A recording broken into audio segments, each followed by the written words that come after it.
America. Today, starting today, but really for the next couple of months, we're campaigning for Senator Obama. We have a chance to take America down a different path, a totally different path. A path of change, a path of a new kind of politics, and frankly for the country, a path of healing. We need to do that in America to get things done.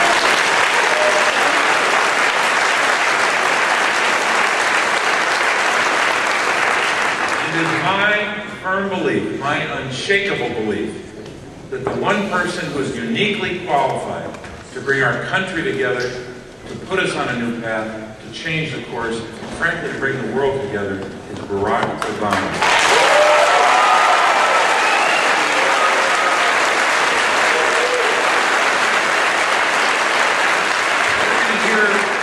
Hear a lot about the issues. You're going to ask him questions about it, and then he'll address. So I won't go into those today. You should hear from him. But I want to talk just for a moment about his story. His story is an American story, when you think about it.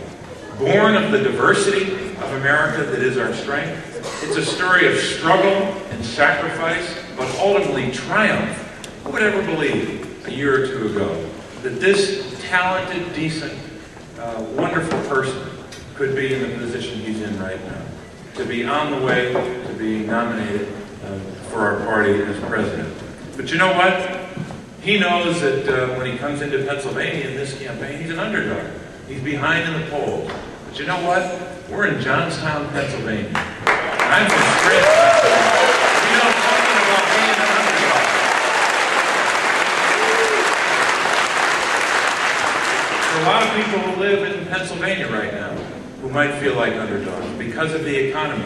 They might be losing their home or unable to pay for or losing health care. The cost of college education, gasoline prices, everything is up. But one thing that Senator Obama knows, we can't just curse the darkness. We've got to do our best, roll up our sleeves and get things done. And if there's one thing that Johnstown and Cambria County knows, that when you have a presidential candidate like Barack Obama, who understands what it's like to be an underdog, he also understands one thing. He knows how to be a fighter. And there are a lot of fighters in this community, a lot of people that fight very hard for where they are today.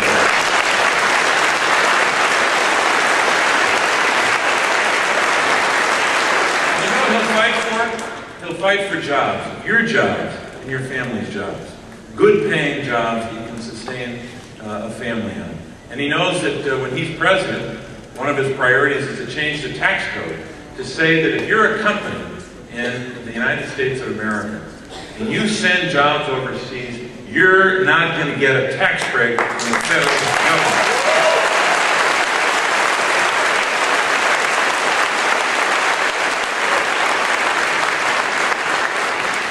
So his battles, the battles of his life, the battle of overcoming obstacles, the battle of doing his best as a community organizer, as a state senator, as an advocate and a lawyer, and finally as a United States senator. All those battles that he's been in.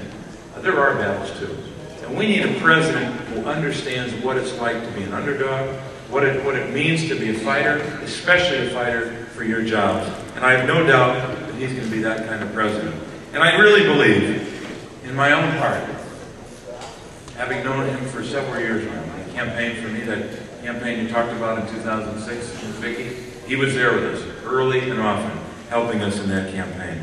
But I think when you think about what's at stake here in a larger context, I really believe that in a time of danger around the world, let's face it, we're living in that kind of time, and a time of division here at home, I really believe that Barack Obama can lead us, he can help us to build a new economy here in Pennsylvania and across the country, and most of all, Barack Obama can heal us. And along the way, as he's bringing people together, he will fight for you and your families and your jobs. And I know that you understand that.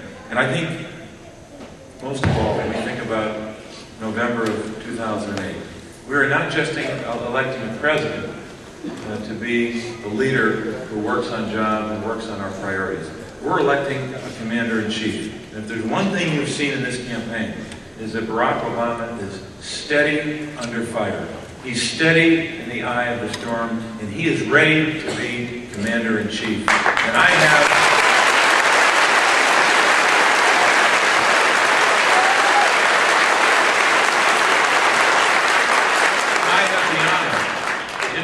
a fighter for your jobs, our future Commander-in-Chief and President of the United States, Barack Obama.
Taking the time to be here. First of all, I want to thank our hosts, the Greater Johnstown High School and Principal Dan Resnick. Thank you so much.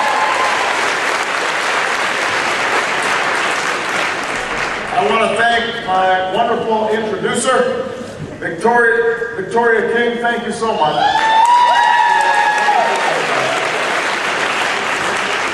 I want to thank State Senator John Pa for his great service. John told me that his daughter Rachel and her friends from Westmont High School are here as well. Give them a round of applause. I want to thank all my friends from labor here. I know we got Boilermakers, we got SEIU folks in the house, we got some teamsters, we got some transport union workers. We've got probably just about every union represented here, so I'm very grateful to all of my friends from labor. And I want to acknowledge my field organizers, Dina Gleason and Lene Frazier, who are both here. Give them a big round of applause.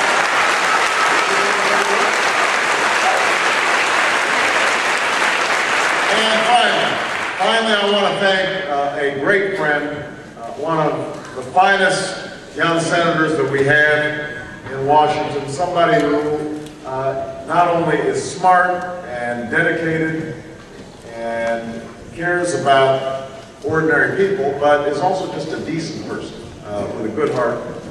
And I am so grateful to have his support. He comes from a family that has been dedicated to Pennsylvania for many, many years. Please give a huge round of applause to my colleague, Senator.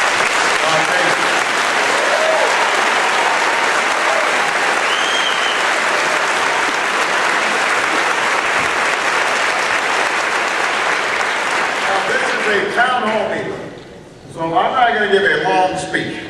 What I want to do is spend some time just answering questions. But I do want to just let you know how things have been going over these last 15 months. You know, I announced that I was running on February 10th of last year.